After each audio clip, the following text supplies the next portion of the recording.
ఈ రవాణా వ్యవస్థలో ఇంతకుముందు ఉన్నటువంటి ప్రజా సమస్యల గురించి యాక్చువల్గా ఆర్టీసీ వాళ్ళు ప్రజా సమస్యల గురించి వాళ్ళ వేదికలు అప్పుడప్పుడు అక్కడక్కడ డిపోలలో ఏర్పాటు చేసింది. వాటిలో మాట్లాడాల్సి ఇక్కడ మాట్లాడాల్సి వస్తుంది రకంగా. అయితే దీంట్లో ఏంటంటే ప్రత్యేకంగా నాకున్నటువంటి ఒక అనుభవం చెప్తున్నాను. అదేంటంటే నేను చాలాసార్లు మిర్యాలగూడెం పోవాల్సి వస్తుంది. నల్గొండ డిస్ట్రిక్ట్లో ఉన్నటువంటి మిర్యాలగూడెం 140 కిలోమీటర్లు ఉంటుంది ఇక్కడికి. అయితే ఆర్టీసీ బస్సెస్ డిపో నుంచి స్టార్ట్ అవుతాయి. దిల్సుఖ్నగర్లో స్టాప్ ఉంటుంది.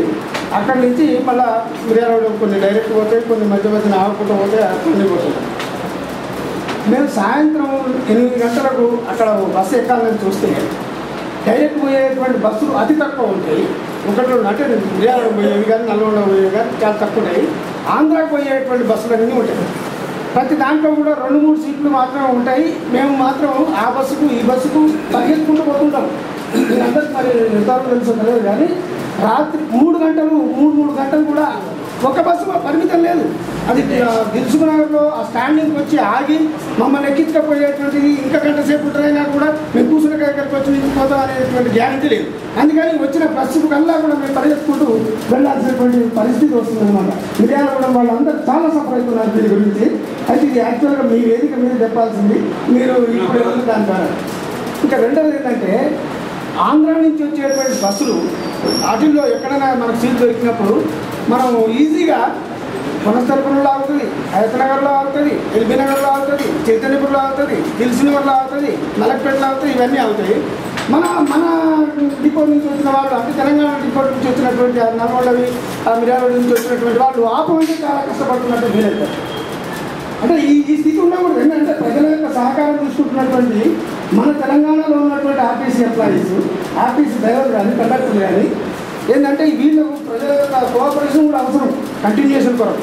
కాబట్టి ఇక్కడ వాళ్లకు మిగతా ప్రైవేట్ బస్సెస్ ఎట్లయితే ఆపుతున్నారో ఆ రకమైనటువంటి విధంగా కూడా ఈ సౌకర్యం కలిగించాల్సిన అవసరం ఉందన్నమాట.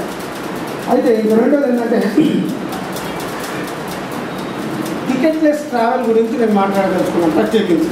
ఏంటంటే ఆంధ్ర ప్రభుత్వానికి మనము చేసినటువంటి సకల జనుల సమ్మె కానీ లేదా అంతకుముందు ఉన్నటువంటి సహాయ నిరాకరణోద్యమం కానీ ఇవన్నీ చేసి వాళ్లకు ఆర్థికంగా మనం అందిస్తున్నటువంటి సహాయాన్ని తగ్గించాలని చెప్పి లేదా దెబ్బతీయాలని చెప్పి అయితే అనుకున్నటువంటి వాస్తవం మన వాళ్ళు కూడా పిలిపించారు. కానీ మనం ఏమాత్రం ఆర్థికంగా దెబ్బతీయలేకపోయాం. నిజానికి ఈ పిలుపు ప్రత్యేకంగా లేకుండా కూడా 1969 ఉద్యమంలో టికెట్లెస్ ట్రావెల్ జరిగింది. జై తెలంగాణ అంటూ అప్పుడు అంతా ప్రయాణం చేసేవాళ్ళు, యువకులంతా చేశారు. కాకపోతే జనులంతా కూడా చేయకపోవచ్చు. కానీ ఈరోజు ఈ కనీసం ఈ 30th సెప్టెంబర్ జరగబోయేటువంటి దాంట్లోనన్నా ఈ టికెట్లెస్ ట్రావెల్ అయితే ఆర్టీసీ వాళ్ళకు అది నష్టం అవుతుంది, మళ్ళీ ఆర్టీసీకి అది బొక్కబడుతుంది. కాబట్టి మరి అది ఎంతవరకు మంచిది కాదనేది మీరు నిర్ణయం తీసుకోవాలి. కానీ అది అయితే చేయాల్సినటువంటిదే. ప్రభుత్వానికి నష్టం తీసుకురావాల్సినటువంటి అవసరం ఉంది. ప్రభుత్వానికి